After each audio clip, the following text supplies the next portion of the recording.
डाळ मागली, मूग डाळ मागली, साखर मागली, तेल मागलंय. इथून चालत जाणाऱ्या लोकांचं ह्या वाघामुळे किंवा जंगली जनावरांच्यामुळे फार मोठं भीतीचं वातावरण निर्माण झालं. अगदी कोणतरी येणार तेवढा मतदानाच्या टायमाला आणि निघून जाणार. इकडे मिळीत का जनता हाही कोण बघत बी नाही. इकडे कुणाचंही लक्ष नाही बघा. ही वाडी हाय का नाही आहे याचा काहीच संबंध नाही. गाडीची सोय पाहिजे म्हणजे आम्ही वेळेत शाळेत पोहोचू शकतो. गरजेचं म्हणतात बाबा इथं शेती करू नको, तिकडं काय बी कर पण मुंबईला जा. मी सांगेन त्यांना की आमच्या गावचा रस्ता करायला.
आपण आता आंबा घाट परिसरात आहोत, जे हातकणंगलेचं पश्चिम साईडचं टोक आहे. आणि म्हणजे हातकणंगले म्हटलं तर तुम्ही मगाशी असं म्हणत होता की शहरी भाग, इचलकरंजी असेल, वारणानगर असेल, शाहूवाडी, बांबोड्यापर्यंत सगळे शहरी लोक होते. पण आता हा भाग जर बघितला तर इकडं फारच दुर्गम भाग दिसतो. इकडंपर्यंत काय सोयी सुविधा काय पोचलेल्या दिसत नाहीत बहुतेक. अर्थातच तो जो सामान्य वंचितांचा, शोषितांचा असा एक आवाज, खरं तर नेते बनले नाहीत पण त्यांच्या समस्या आणि वेदना आपण दाखवून दिल्या पाहिजेत. त्यासाठी आपण हा प्रयत्न करतोय.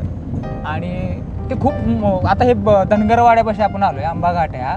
आणि तिथं लोक कशी राहत आहेत बघा. आता म्हणजे त्यांच्या शाळेच्या पोरांच्या कशा दुरवस्था होत असेल, तिथं लाईट पोचली की नाही ते आता आपल्याला गेल्यावरच कळेल. आता रस्ता पण आपण बघतोय, मी रस्ता दाखवला असाल की रस्ता पण इतका वाईट आहे इथला की तिथपर्यंत पोचणे अवघड असेल. म्हणजे त्यांचं दळणवळणाच्या सोयी काय असतील का?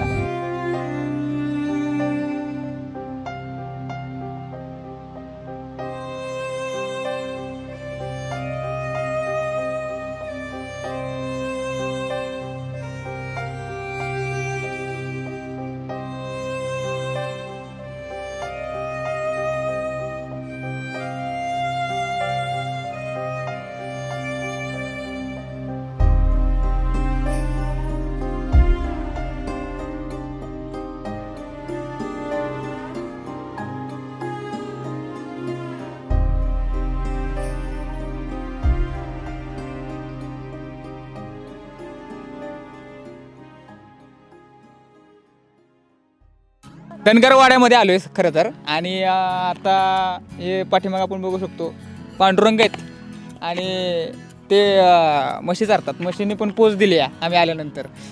कुत्र चावत नाही ना? ओके. काय काय नाव आहे त्यांची?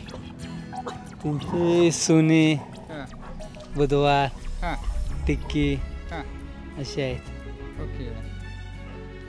आता ही जनावर दिवसभर चारायचे? नाही, 2 टाइम. सकाळी लावायचे 12 वाजता घरी आणायचे, परत संध्याकाळी 4 वाजता सोडायचे. बुजली काय? होय होय. बुजतात नवीन माणसाला? नवीन माणसं बुजतात. इकडे डोंगर भाग आहे ना सगळा, माणसांचं हे नसल्यामुळे बुजते जरा. तुम्ही पहिल्यापासून इथंच का? होय. कधी मुंबई पुण्याला तिकडे काय गेला का? नाही, मुंबईला होतो पण आलो गावी. कधी गेला मुंबईला? झालं 2 वर्ष. गावी कामाला गेला? काय झालं तिकडे? कामाने असंच. नाही पण तिकडे काय गेला? कामासाठी गेला का फिरायसाठी गेला? फिरायसाठी गेला. पण तिकडे असं कधी काम करू वाटलं का बाबा कामाला तिकडे जावं? नाही, सगळं का म्हणून? इकडे आपला चांगला निसर्ग आहे, निसर्ग, हवा चांगली आहे. हवा चांगली आहे, वातावरण चांगलं आहे. आणि मुंबईचं ते गरमी, उष्णता असं वातावरण आहे. गावाच्या माणसाला करमत पण नाही. होय बरोबर. काय नाव तुझं बाळा? आराध्य. होय. तुझं का बाळा? शावडी पंढरून कोल्हापूर. होय. आणि तुझं? प्रिया पंढरून कोल्हापूर. किती होत्या तुम्ही? मी अंगणवाडी. आणि तू? सगळे अंगणवाडीत. मी दुसरीला. तू दुसरीला. आणि तू? अंगण. आणि तुम्ही शाळेत एकट्या सगळे एकत्र राहता ना? बरोबर का नाही? सगळे एकत्र राहता का नाही शाळेत? कुठे शाळा तुमची? किती होत्या?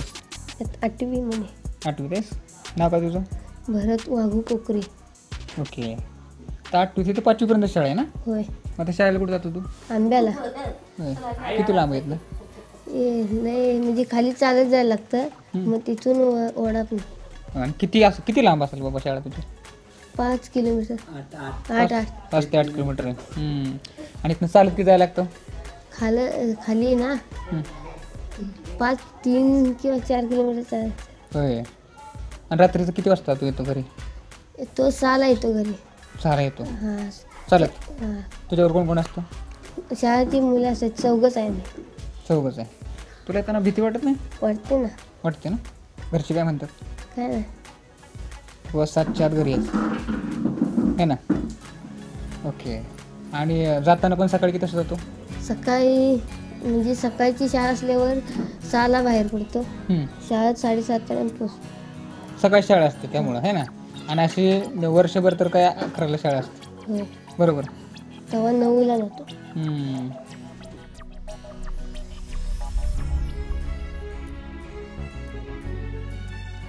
गाव चांगले बाबा. गाव म्हणलं जोरात आहे. होय. आपलं गाव आमचं सातारा. सातारा काय? हे तुम्ही सरपंच होता होय? 20 वर्ष, मग 5 वर्ष सरपंच होतो. हां. 20 वर्ष सदस्य होतो. ओके. एकूण 25 वर्षे ग्रामपंचायतीमध्ये होतो. शिवसेना. शिवसेना. ओके. आता इथं आम्ही बघितलं जास्त करून लोकांच्या जरा गायी येत्या, म्हशी येत्या, म्हणजे जनावरं जास्त येते. होय होय. हां. तेच मुख्य व्यवसाय म्हणजे दुधाचा आणि शेती. शेती. दुसरं काय आहे? शेतीत काय येते? भात हेच आणि नाचणावरी. ते बी काय गौरेडे बिडे काय ठेवीत नाही. ही आता इथली जी पोरं आहेत सगळी, ही किती टक्के इथं राहत असतील बाबा आणि बाहेर जात असतील? इथं तरी 10-15 पोर आहे. आणि 10-15 पोरं चांदोलीला, आंबा अशी आहेत. आणि कामाला समजा तर कामाला जायचंय हो मुंबईला दुसरीकडे कुठे जायचं. दुसरीकडे नाही. लग्न झालं का तुमचं? झालं. किती वय तुमचं? माझं 32. 32 आहे. पण आता काय झालंय, तुमचं लग्न झालं पण अशी बरीच पोरं येते की गावाकडे राहिली. मग शहरात का जातात? पहिलं कारण काय, शहराकडे गेलं की नोकरी लागते आणि नोकरी शहराकडे मिळाली तर त्यांचं लग्न होते असं पण आहे. म्हणजे शेती करून सुद्धा त्यांचा काही फायदा होतो असं नाही. किंवा गरजेचं म्हणतात बाबा इथं शेती करू नको, तिकडं काय बी कर पण मुंबईला जा. बरोबर का? अशी तुमच्या गावात पण असतील का आसपास असतील बाबा यांची लग्न झालेली नाहीत. बरोबर का? कशा नव्हते? ते आता काय रोजगार नाही इकडे गावी, काय पैसा नाही, त्यामुळे ते मुंबईला कामाधंद्यात जातात. आता बरेच ते इच्छित 20% लोक गावात आहेत, 90% गाव मुंबईला असायचे. हां, आता 2 वर्ष झालं कोरोना गेल्यानंतर जास्त लोक ते मुंबईलाच आहे. कारण इथं रोजगार नाही, काय नाही, हे जनावर असं परवडत नाही, काय नाही, त्याच्यामुळे सर्व मुंबईलाच. तुला पुढे जाऊन काय व्हायचं? मला पोलीस व्हायचं. पोलीस व्हायचं आहे. पोलीस व्हायसाठी मग तुला कुठं जायला लागणार? अकॅडमीमध्ये. अकॅडमी जायला लागणार. मग शाळेला, शिक्षणाला मुंबई, पुण्याला जाणार ना तू? होय. का इथं राहणार आहे? काय माहीत. मुंबई किंवा इकडे कुठेतरी अकॅडमीमध्ये. मित्रांसोबत खेळत असतील इथं? नाही, मित्र सगळं मुंबईला आहेत. सगळे मुंबईला आहेत? होय. का? पोटासाठी मुंबईला आल्यात मित्र. म्हणजे त्यांचे आई बाबा गेले, मग ते इथे राहिले. त्यात काय तर म्हटलं वाघन फडली काय शिर्डी होय का? आत्ता झालं? अहो ते वाघ म्हणजे लय दमी होतं. असं सतत घडतंय? सतत. आता लोकसभेचं इलेक्शन आले माहिती आहे का? इलेक्शन आले. बोला. कुठलं आले? काय ह्याचं खासदारकीचं ना? खासदारकीचं. कोण खासदार आहे तुमचे? आमचे जे होते धनेश अंबानी पहिलं शहर तालुक्यात होते. म्हणजे आहेत की ते अजून आहेत? आता खासदार आहेत ते? आहेत. पुढे होतील खासदार? काय मी आता जयंती प्रॉब्लेम इकडं येतात का ते कधी कधी आलेत का इकडे? इकडे तर अजून फिरकले नाही. वाडा कसला आहे ते माहिती नाही कधीच नाहीत आले. कधीच. शेट्टी साहेब आलेत का? सिटी आले कधी? झालं 2 महिने झाले. 2 महिने झाले. आता इथं धैर्यशील माने आता खासदार आहेत हां, किंवा राजू शेट्टी असतील, ते आलेत का इकडे कधी? कशाला हो कोण येतोय? कोणच नाही. आणि मग ह्यो रस्ता असा आहे वय, रस्ता लय खराब आहे. आमच्या अवस्थी काय आहे रस्त्याची बघितली जर येताना काय करायचं? रस्ता बेकार आहे, म्हणजे कुठलाच नेता येत नाही. कशाला हो कोण येतंय आणि कोण बघतंय आणि कोण मतदाना वाटा कोण आला तर बॉम्ब बांधले परत. आता निवडणुका लागल्यात माहिती का तुला? माहिती आहेत. कुठल्या? हातकणंगले लोकसभा. काय खासदारांचं नाव आहे? खासदार आहे. नाव काय आहे? धैर्यशील माने परत राजू शेट्टी असे आहेत. ओके. कोण निवडून येईल? काय माहित नाही. काय माहित नाही. तू मतदान करणार का? नाही, माझं वय नाही. का मग किती वय लागतं बाबा? 18 वर्ष पूर्ण. होय का? 18 वर्ष झाली करणार मतदान. होय. आता मी मग अशा आम्ही सगळे चालत येत होतो ना, तर बाबा इथं रात्रीच्या जरा जे जनावर असतात त्या रानटी जनावरांचा जरा त्रास होत असतो. वाघाचा त्रास संध्याकाळचा असं असतं. आता मी शेवटचा प्रश्न विचारतो की असं काही घडलंय का की बाबा मृत्यू झाला एखाद्याचा, म्हणजे समजा बिबट्या आहे किंवा वाघ आहे, त्याने हल्ला केला मग त्याच्यामध्ये मृत्यू झाला, असं नाही? असं कोण नाही अजून माहिती झालं नाही. नाही. शेळ्या नेल्या असं कळलं मला आता. शेळी नेली म्हणजे आता मला पण आता ऐकलं भेटलं की एक शेळी वाघ नेली. आता इलेक्शन पण आले जवळ, आता आले गेली की ती येतील तुम्हाला मतदान मागायला. आता देतोय त्यांना कुठला नेता चांगला वाटतो इथं हातकणंगले? आवक सगळे सारखेच सब गोळे 12%. हा अहो काय आता ते राजू शेट्टी मागच्या टायमाला निवडून नव्हतं आले, किती वर्षे खासदार होते. तसंच आता धैर्यशील माने बी तसंच. काय आता काय दोन्ही सारखेच आहेत. आता आपली कुठली चौकशी केली नाही तर ते काय म्हणाले. काय शेती केली नाचणावरी ही केली तरी काय ते पाऊस पडल्यानंतर गौरेडे ठेवीत नाही ते. याचा एवढा त्रास आम्हाला असतो का नाही म्हणजे बयान. आणि आता या वाघात आता लईच मुलं घरातनं बाहेर जायची म्हटलं तरी बी तिची भीती मोठी.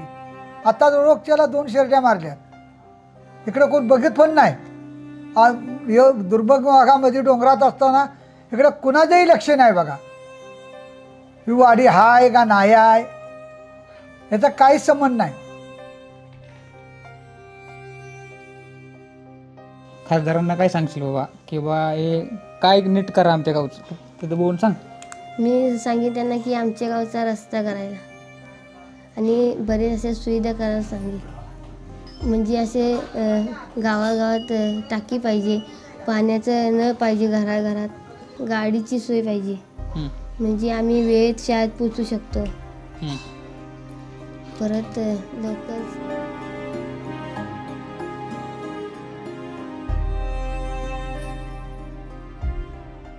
ते सांगायचा उद्देश असा होता की आता आपल्या सगळ्यांना माहिती आहे की इंग्लिश मिडियमची जी शाळा असते तिथं ज्यांच्याकडं ज्यांची ऐपत असते ते स्वतःच्या ऐपतीनुसार इंग्लिश मिडियमला पोरांना शाळेला घालत असतात आणि त्यासाठी कैक पटीनं पैसे खर्च करत असतात, पदरमोड करत असतात. पण अशा भागामध्ये शासनानं आता का स्वतः पदरमोड करून या पोरांना शाळेत नेण्यासाठी स्वतःची यंत्रणा चालवू नये हा प्रश्न खरं तर आहे.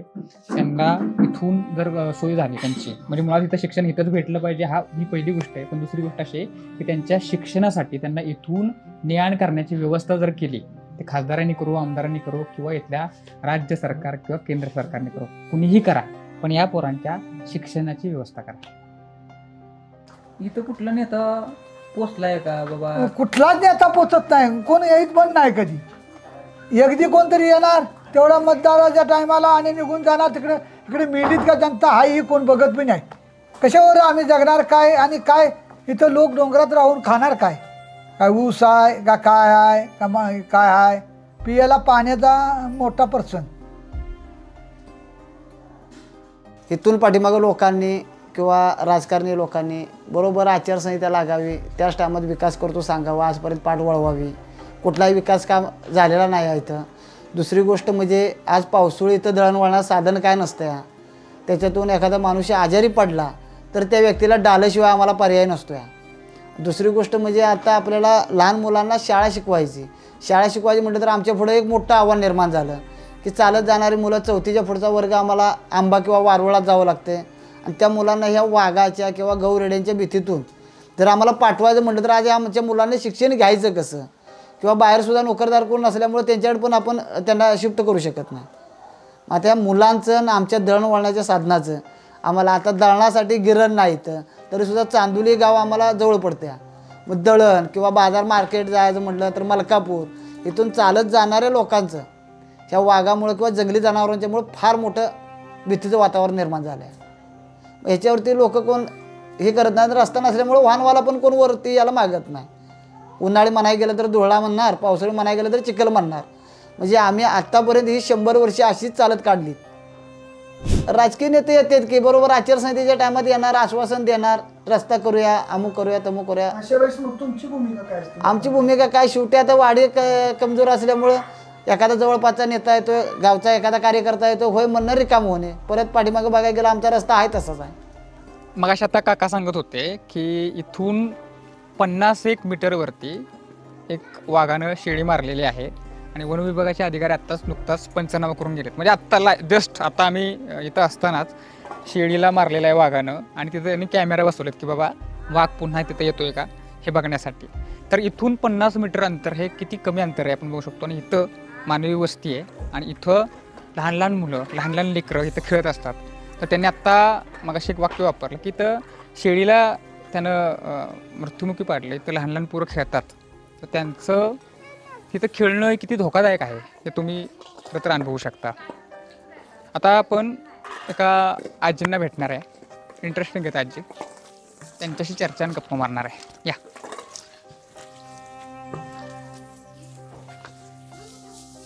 अरे वा आजी, झाला का स्वयंपाक? झाला कुठं अजून करते. होय, काय सुरू आहे? मटन चालू आहे वाटतं. मटण चालू आहे. मटन जोरात चाललंय. होय. कशाचं आहे? चिकन आपल्या कोंबडी. चिकन आहे होय, मटन काय म्हणताय मग? ओके. आता काय नियोजन? किती वाजता जेवता तुम्ही? जेवतो बसू का इथं? 10 वाजेपर्यंत. बसा की. 10 वाजता जेवता? एवढा उशिरा? आता काय करायचं, कामाला होय. काय करता तुम्ही? काय लाकूड फाटा. नाही, आता काय करता म्हणलं? आता निर्लिप्त. ये इकडे इथे बस माझ्यापाशी. बॉस येतो. काय नाव तुझं? तिचं नाव सर. नाव काय तुझं? बरं ठीक आहे. काय करतात तर रानात? काय काम सुरू आहे? रानात आपलं काय तर रानात आणायचं, निर्ली बिरली काय आणि मेंदा नेऊन स्वयंपाक करायचा. विकायचं का म्हणला? कुठं विकायचं? आंब्यात विकायचं. किती किलोमीटर इथनं म्हणला? 5 किलोमीटर. 5 किलोमीटर. आणि पायी जायचं? पायान जायचं. पाया जायचं, पायी यायचं. वाहनाची कुठली सोय नाही? ती चुलीवर स्वयंपाक करताय? चुलीवर. गॅस आहे का? आले यंदा, अजून शिरेल नाही. आले. ओके. पण आता ते सगळे म्हणतात की बाबा सरकार म्हणते की सगळ्या घरोघरी पोचलाय गॅस. पोचलाय. पण तुमच्यात आता आलाय? आता आलाय. मग तुमच्यात लेट आलाय. होय. महागाई बी वाढतीये. महागाई बी वाढते. आता काय करायचं? दुसऱ्या बाजूला हे लाकूड फाटा आणायला गेलं तर हा बी प्रश्न आहे. होय. गॅस परवडत नाही आणि चुली पुढे दूर सहन करायला लागतोय. लाकूड फाटा मिळत नाही. लाकूड फाटा मिळत नाही. परवड आहे. आणि माणूस रानातच जायत नाही ना त्या भीती पायी वाघाबाहेर. मोदी माहित आहेत का तुम्हाला? मी कशाला बघितलं मोदी दिली? नाही बघितलं. त्यांनी गॅस दिला, उज्ज्वला गॅस योजना आणली एक. त्याच्यात शेगडी दिली, शेगडी सगळ्यांना उज्ज्वला गॅस योजनेत दिली. असं दिली की शेगडी दिली, गॅस दिली, बुक दिली, समजा दिल्या. खरं पण ते कोण दिली, कुणी दिली ते का नाही वागितल्या? ते म्हणतात की बाबा सगळीकडे पोहोचवले आम्ही गॅस योजना. पोचवल्या. मग आता कच्च्या मोदीने पिचवलं कुणा धाव तिकडे. मोदीने काय कमी केलं असतं तर आपलं काहीतरी केलं असतं. मोदी तरी कमी करते गॅस. आता खासदार कोण आहे माहिती आहे का इथला? आता काय माहिती कोण आहे? कोणाला माहिती नाही माहिती. खरं मी कशाला बघायला गेलो का? धैर्यशील माने. धैर्यशील माने. दक्षिण माने. आता मतदान आहे. आता बर निवडणूक आहे. कशाची आहे माहिती आहे का तुम्हाला निवडणूक? आम्ही मत द्यायला जातो. मग आपले लोकसभेची. बर. मटण चांगलं शिजले वाटतं. मटण शिजत. जेवाय पण बोलवू ना तुम्ही. जेवाय पण बोलवू ना. बसा की जेवायला वाढतो. आता मी म्हणलं होय. तुम्ही म्हणल्या कशाला? आता मी जेवायला वाढणार. चालते. हा चला. तर हे होते भिरू कोळापटे, हे सरपंच होते धनगरवाड्याचे. आणि हे जे त्यांचं गाव आहे ते हातकणंगले लोकसभा मतदारसंघामध्ये येतं. हातकणंगले लोकसभा मतदारसंघामध्ये आम्ही तुम्हाला शहर पण दाखवलं कसं असतं, त्याच्यानंतर दुर्गम भाग देखील दाखवला आणि त्याच्यामध्ये आपण दाखवलं की नेमकं बाबा शहरामध्ये लोकांच्या काय समस्या आहेत आणि हातकणंगलेचा जो दुर्गम भाग आहे तिथं काय समस्या आहेत. विशेषतः धनगरवाडा आणि इतर दुर्गम भागामध्ये फिरत असताना आम्हाला जाणवलं की इथली दाहकता ही प्रचंड वेगळी आहे. म्हणजे जसं TV मीडियाला आपण बघतो, सोशल मीडियाला बघतो, त्याप्रमाणचं जग हे सगळीकडे नसतं. कारण इथली समस्या ग्राउंड झिरोची रियालिटी ही पूर्णतः वेगळी आहे असं आपल्याला दिसतंय. आत्ताच मी ज्यावेळेस त्यांच्याशी बोलत होतो त्यावेळेस त्यांना फोन आला होता आणि इथे काही लोकही आले होते. त्याच्यात असं कळलं की शेळ्या ज्या आहेत कोणाच्या तरी गावातल्या शेळ्या या वाघाने खाल्लेल्या आहेत. आणि अशा समस्या म्हणजे आता आम्ही आलोय म्हणून हे आम्हाला कळलं, पण अशा अनेक समस्या ह्या तुम्हाला ऐकायलाही मिळत असतील. नेत्यांपर्यंत त्यांचा आवाज पोहोचतही नसेल आणि नेतेही त्यांच्या गावामध्ये पोहोचत नाहीत हे त्यांनीच आम्हाला सांगितलं आहे. मग ते धैर्यशील माने असो किंवा मग राजू शेट्टी असो, असे कुठलेही नेते जे संभाव्य उमेदवार असू शकतात किंवा इथले खासदार देखील राहिलेले आहेत ते धनगरवाड्यापर्यंत पोहोचलेले नाहीत. असे अनेक दुर्गम भाग आहेत हातकणंगलेमध्ये, तिथं ते पोहोचलेले नाहीत. शहरात तर सोडाच, पण हातकणंगलेच्या दुर्गम भागापर्यंत देखील ते पोहोचलेले नाहीत. आणि हेच महाराष्ट्राचं सत्य आहे दुर्दैवानं. त्या नेत्यांनी ते इथं पोचावं अशी अपेक्षा या ठिकाणी आपण ठेवूयात. हातकणंगलेचा पुढचा खासदार कोण असेल या सगळ्या चर्वित चर्वणामध्ये मीडिया पडलेला आहे, पण तिथली ग्राउंड रियालिटी काय आहे हातकणंगलेची दाखवली. अशी अनेक मतदारसंघाची काय आहे ती दाखवावी आणि तोच दाखवण्याचा एक छोटासा प्रयत्न आम्ही विशेष भारीच्या माध्यमातून केलेला आहे. अर्थात आता हा आमचा प्रयत्न तुम्हाला कसा वाटला ते आम्हाला कमेंटच्या माध्यमातून नक्की कळवा. जर व्हिडिओ आवडला असेल तर लाईक आणि शेअर करा. सोबत आपल्या विशेष भारी या यूट्यूब चॅनेलला सबस्क्राईब केलं नसेल तर त्वरित सबस्क्राईब करा. आम्ही अशाच पद्धतीनं संपूर्ण महाराष्ट्रामध्ये महाराष्ट्र दौरा करून ग्राउंड झिरोची ॲक्च्युअल रियालिटी काय आहे ते दाखवण्याचा प्रयत्न करणार आहे. तुर्तास थांबूयात. धन्यवाद. तर आता इथून खाली उतरतोय आम्ही आणि धनगरवाड्याकडून खाली आता पुन्हा एकदा निघालो आहे. तर इथून जात असताना ज्या पद्धतीनं वर्णन केलं होतं तर निश्चित भीती ही वाटत आहेत का, तर नक्कीच वाटत आहे सगळ्यांना. पण खाली उतरत असतानाच याच ठिकाणी या आसपास वाघांचे वावर आहे हे आता आपल्याला कळलंच आहे. तर ही संध्याकाळची जवळपास एक 10 वाजण्याची वेळ आहे आणि 10 वाजता आम्ही खाली चाललेलो आहे. तर अशा पद्धतीनं या घनदाट जंगलातून रात्री तर खरंच कोण येत नाही आणि कोण जातही नाही खाली गावकरी. तर आम्ही चाललेलो आहोत, पण ही वाट रात्रीची कशी असते हे आम्ही तुम्हाला दाखवण्याचा या ठिकाणी प्रयत्न करतो आहे.